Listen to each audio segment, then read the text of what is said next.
Wassail beautiful people.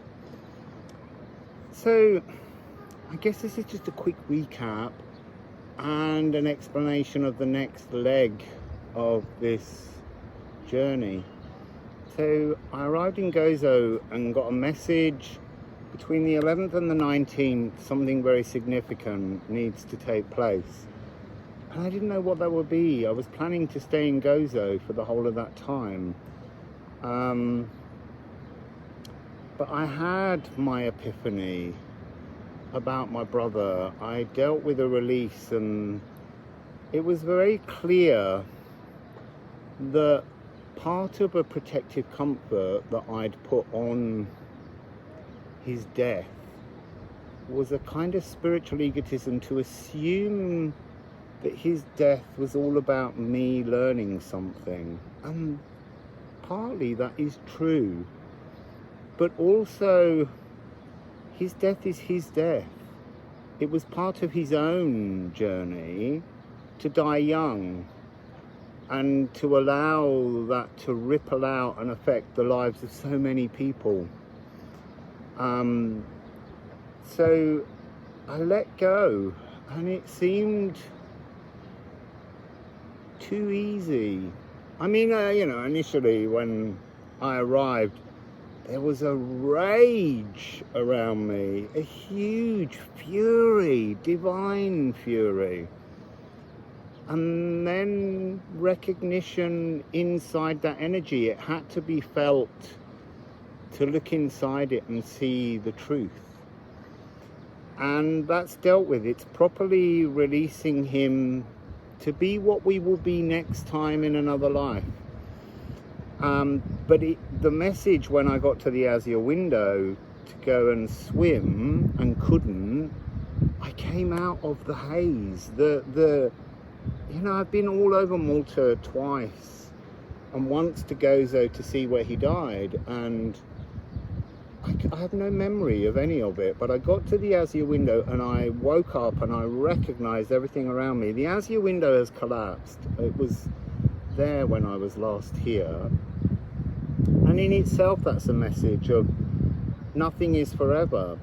There was a small chapel just on the edge, and I'd lit a candle for him 10 years ago, and I always, even when I was doing it, I was like, why am I doing this? It's not my style or my thing, but I did it, and I thought maybe I should go back in there and light another candle, and the message was no.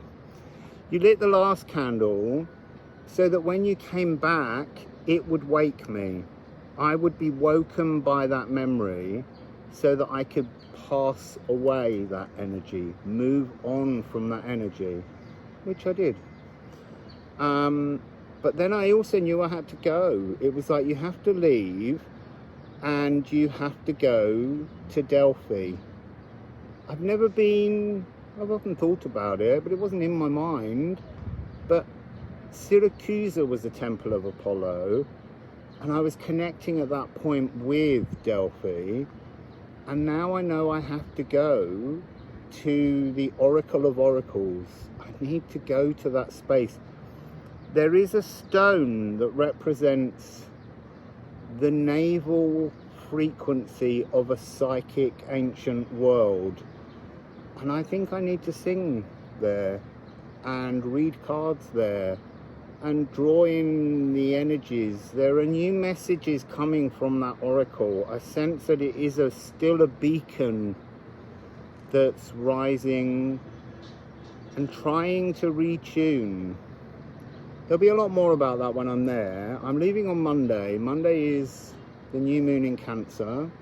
It's also the nodal shift, and they'll match my natal nodes. I feel like it's something, I've never been more certain of anything, but I need to be humble and I need to be vulnerable and just say to you, start pressing thumbs up on my videos so that I'm being pushed forwards by the algorithm, and also help me with donations before I run out of money, because I need to admit that to you.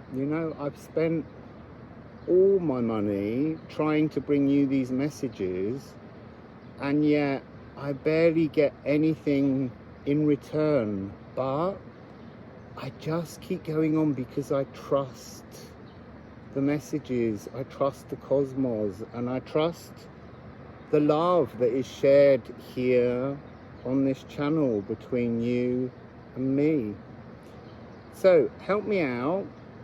I don't know how many videos I'll make before Monday, because I feel like my body, when that starlight energy came up from beneath the sea, just after the epiphany about my brother, it felt like a massive healing recoding, and my body, it's not so much that it's tired, but I'm stepping out in a dimensional timeline. I had a dream when I returned to Malta of moving from one tower block, and towers are a regular dream image that I get.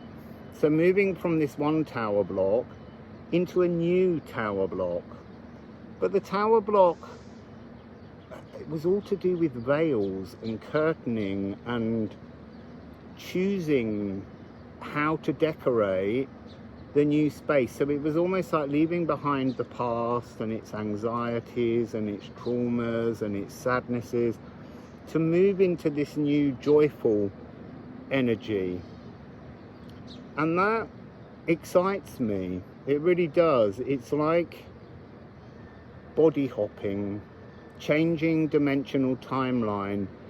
Look, your biome connects you to time in the physical, and when you're ready to shift, your biome somehow activates a frequency transformation that allows you to shift into a new time space, a new place that's more future thinking. Part of what we do, we have to look at our past to understand how to move on from things, but then we have to embrace our futures. We have to create a destiny for ourselves. And at the moment, my destiny seems to begin in Delphi. And I do feel a little bit like I'm going into a slightly scary zone. They're having a massive heat wave in that area, and I really should be cautious, but I just know that I'm meant to go, and so I'm not gonna fear it. I'm gonna face the fear of it and enjoy it as part of a blessing, a new joy to move on. Who knows what comes after? But by not giving up on your dreams, and it is interesting, I've been getting a lot of messages about, we are often told that we're delusioned, but there's a message in that delusions are just a name for dreams that haven't yet been fulfilled in divine timing. And so you shouldn't let go of your dreams. You should keep holding a candle, but that's interesting, at the seat of your soul. Change from physical fire to aether fire to light the future. Physical fire lights the past. Now that's fascinating. Aether fire secures the future. Gonna have to go away and percolate that one. So beautiful people, I don't know whether I'll post in the next few days, or whether the first post will be in Athens or Delphi. I can't create promises on anything. I would like to, because I had a couple of days off and I was going to have time off until the 19th, but I'm being nudged because we've shared this whole journey, and there were parts of it that felt deeply personal, and they are deeply personal, but what is personal to me can also be personal to others, which is why I share all these things, even though there is a part of me that just wants not privacy, but to just, I don't want to bring an energy of grief or wallowing to the world. I want to bring an energy of love and joy, but to get to love and joy is a journey through all kinds of pains and traumas. That's part of growth. And so I am happy that I've been able to share all this with you.